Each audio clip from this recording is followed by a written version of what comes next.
Hello everyone, in this video we will discuss MEG 8 जिसके हम most important और expected repeated questions की बात करेंगे जिसके एग्जाम्स में आने की बहुत ज़्यादा चांसेस है और you can say top 10 question, expected question, guest question paper, आप कुछ भी बोल सकते हैं। ये वो क्वेश्चंस हैं जो बहुत बहुत बहुत बार रिपीट हुए हैं।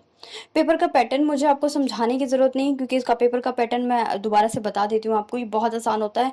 आपको 8 और 9 क्वेश्चंस दिए जाते हैं and you have to attempt any 5 का मतलब मैंने इसको गाइडेंस वीडियो में कंप्लीट किया हुआ है। जो आप इस MEG 8 की जो गाइडेंस वीडियो अपलोडेड है प्लेलिस्ट में, आप वहां देखेंगे मैंने बहुत शॉर्ट और प्रिसाइज तरीके से बताया है कि किस तरीके से आपको लेस टाइम में अच्छी प्रिपरेशन करनी है, किन ब्लॉक्स को यूनिट्स को आप छोड़ सकते हैं और कहाँ पे आपको फोकस करना है, कौन सा इम्पॉर्टेंट और आसान है। नाउ जो क्वेश्चन नंबर 1 है वो क्या होता है, हमेशा जो क्वेश्चन नंबर 1 होता है बेसिकली MEG 8 का, वो किससे रिलेटेड होता है, वो किसी ना किसी की लिटरेचर या इन सब चीज़ों से रिलेटेड होता है। जैसे कि क्वेश्चन 1 है आपकी स्क्रीन पे, do you think that Canadian history and geographical elements in literature, give example to suggest your argument. तो यहाँ पे आपने इस बुक में जितने भी वर्क पढ़े हैं उनको क्या करना है, उनको एनालाइज करना है। इस बुक में आपने जितना भी वर्क पढ़ा है। नेक्स्ट क्वेश्चन है, discuss the role played by women in national freedom struggle a grain of wheat. A grain of wheat में जो वुमेन का सिचुएशन था और जो उनका कंट्रीब्यूशन था उसको एलाबोरेट करना है इस क्वेश्चन में।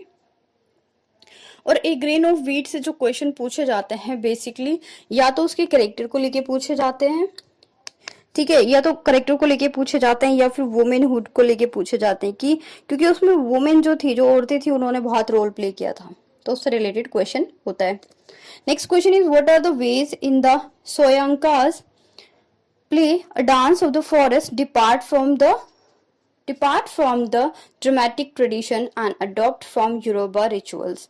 कि जो dance of the forest play है वो किस तरीके से यूरोबा रिचुअल को प्रेजेंट करता है या उसमें क्या चीजें इलाबोरेट की गई हैं, ये क्वेश्चन आया आपका a dance of the forest जो प्ले था उससे।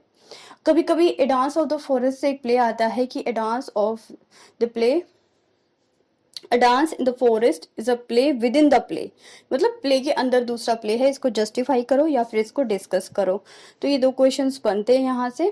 Play with in a play का मतलब क्या है, क्योंकि इसमें कई कहानियां कुछ पास्ट में चलती हैं, कुछ फ्लैशबैक पे चलती है और कुछ प्रेजेंट में चलती है। Next question is comment on Sidhwa's narrative techniques ice candy man. So narrative techniques लिखनी है किसकी, वापसी सिद्धवा की, जो कि किसके ऊपर है, जो वर्क क्या है वो है आइस कैंडी मैन। और मैं बहुत जल्दी, अभी आपका जो इसका एग्जाम है वो थोड़ा लेट है, 2-3 दिन बाद है, तो मैं क्वेश्चन आंसर की एक सीरीज लेके आऊंगी जो कि आपके न्यू चैनल पे अपलोड होगी, सक्सेस मेकर के न्यू चैनल पे अपलोड होगी, जो कि सक्सेस मेकर नाम से ही है।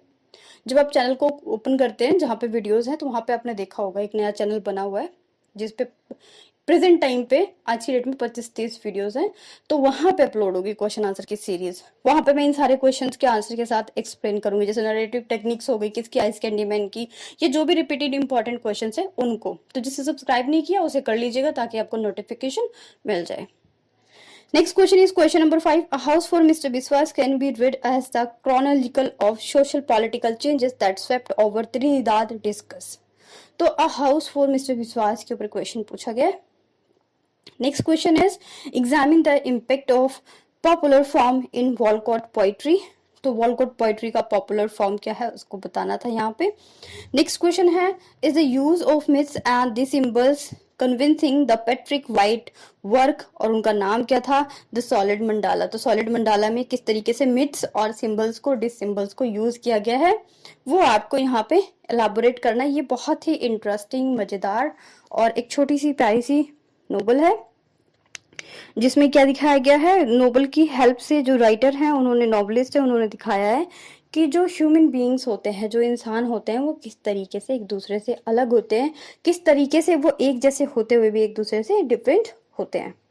Now next question is analyse the stone angel as a novel of awakening. ये क्वेश्चन बहुत इंपॉर्टेंट और बहुत बहुत बहुत बार आता है कि जो स्टोन एंजल नोवेल है वो एक अवेकनिंग नोवेल है, आप इससे क्या समझते हैं या फिर आप इसको प्रूफ कीजिए, आप इसको जस्टिफाई कीजिए, इस तरीके से क्वेश्चन आता है। अब मैं आपको बताती हूँ कि आपको इस कंप्लीट बुक में अगर मैं बात करूं तो बहुत सारी यूनिट्स हैं और टोटल नंबर ऑफ चैप्टर है 44। ठीक है, तो अब क्या आपको लगता है कि सब कुछ करने की जरूरत है? जैसे मैंने आपको बोला अर्लियर, आई टोल्ड यू कि आउट ऑफ 8 और 9 क्वेश्चंस आपको सिर्फ 5 क्वेश्चन अटेम्प्ट करने हैं। ठीक है, तो अब आप क्या करेंगे? स्मार्टली मूव करेंगे, स्मार्टली स्टडी करेंगे, बिकॉज जरूरी नहीं है मास्टर्स लेवल पे कि सब लोग सिर्फ पीजी ही कर रहे हैं। कोई साइड बाय साइड जॉब कर रहा होगा, कोई हाउसवाइफ होगा, कोई ऑफिस में जॉब कर रहा होगा। तो इस तरीके की सिचुएशंस होती है, तो हमें स्मार्ट स्टडी की जरूरत होती है, ना कि गधों की तरह बिल्कुल लगे रहो A to Z सारी किताब पढ़ो। ठीक है, और ऐसा पॉसिबल भी नहीं है। स्मार्टली तरीके से कैसे मूव करना है, क्योंकि वहां पे आप जो भी 5 क्वेश्चन अच्छे से अटेम्प्ट करेंगे उसी के बेस पे आपको मार्क्स मिलेंगे। ठीक है, तो इसे आप गाइडेंस वीडियो भी कह सकते हो, previous year question paper, important question paper, expected question paper और रिपीटेड क्वेश्चन, कुछ भी बोल सकते हैं। तो दोनों चीजें इसमें डिस्कस करेंगे। तो देखिए क्या स्किप करना है इसमें। इसमें आप यूनिट नंबर 1 स्किप कर दीजिए, जो कि बहुत लेंदी है और उसमें बहुत ज्यादा आप कह सकते हैं ना, उसको बिना पढ़े आप उसमें कुछ नहीं लिख सकते। और जो आपकी कैरिबियन पोइट्री का एक यूनिट है, जो कि आपकी यूनिट नंबर 7 है, जिसका टाइटल है Caribbean poetry, Derek Walcott and Edward Brathwaite की जो पोइट्रीज हैं उसमें से, क्योंकि इसमें बहुत सारी पोइट्री इस सेक्शन में एटलीस्ट 12-13 पोइट्रीज है।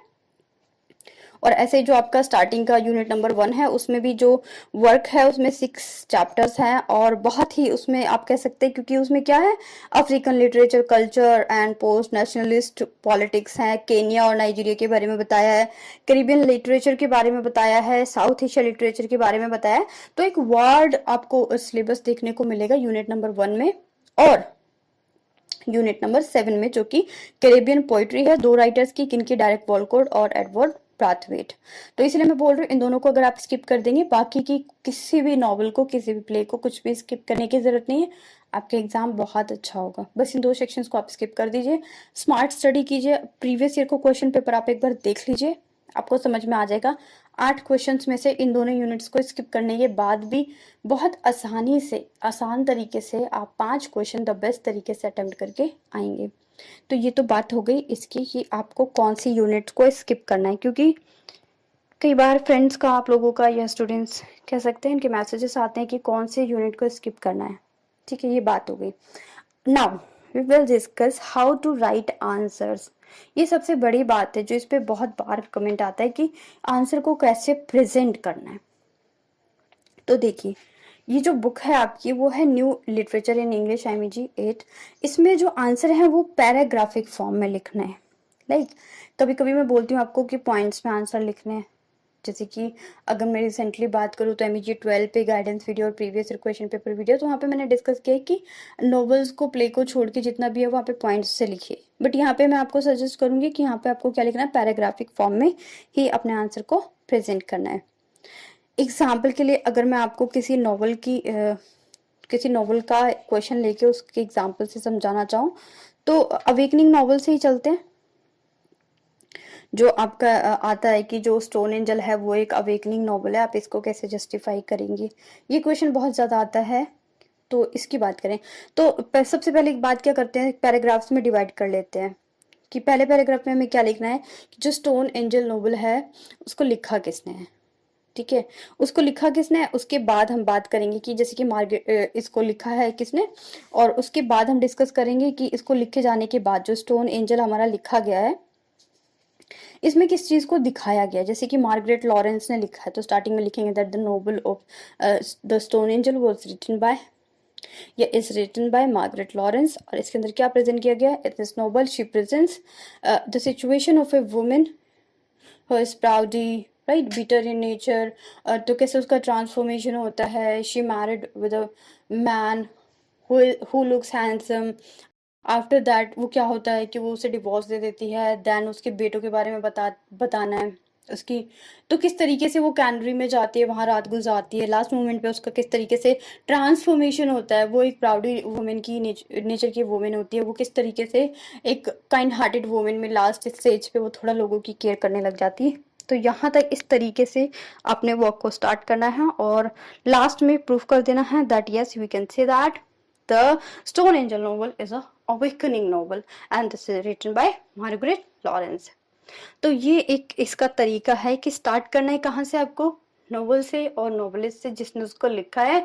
आफ्टर दैट आपको उसके कुछ इवेंट्स को बताने हैं कि कहाँ पे उसका प्राउडी नेचर था, कहाँ पे उसका बिटर नेचर था, कहाँ पे सोसाइटी को प्रेजेंट किया गया है, कहाँ पे मेल डोमिनेंसी को प्रेजेंट किया गया है। उसके बाद उसकी सिचुएशन को बताइए, उसकी 90 ईयर एज को बताइए, फिर जो उसका चेंजमेंट हुआ है उसको बताइए।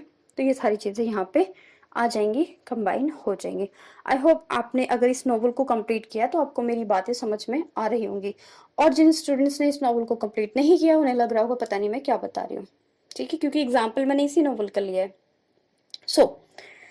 सबसे इम्पॉर्टेंट बात यह है कि क्वेश्चंस के साथ तो ठीक है कि ये इंपॉर्टेंट क्वेश्चन है, ये आपको करने हैं। क्वेश्चन आंसर की सीरीज मैंने आपको बता दी, वो न्यूज चैनल पे होगी, ठीक है।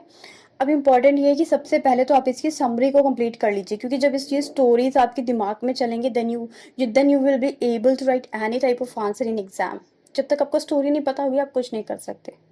सी सो एज अ फ्रेंड आप समझ सकते हैं कि मैं आपको ये सजेशन देती हूँ कि आप पहले सबसे पहले इसकी स्टोरी को कंप्लीट कर लीजिए, उसके बाद आप एक गाइडेंस वीडियो अपलोड है उसको देखिए।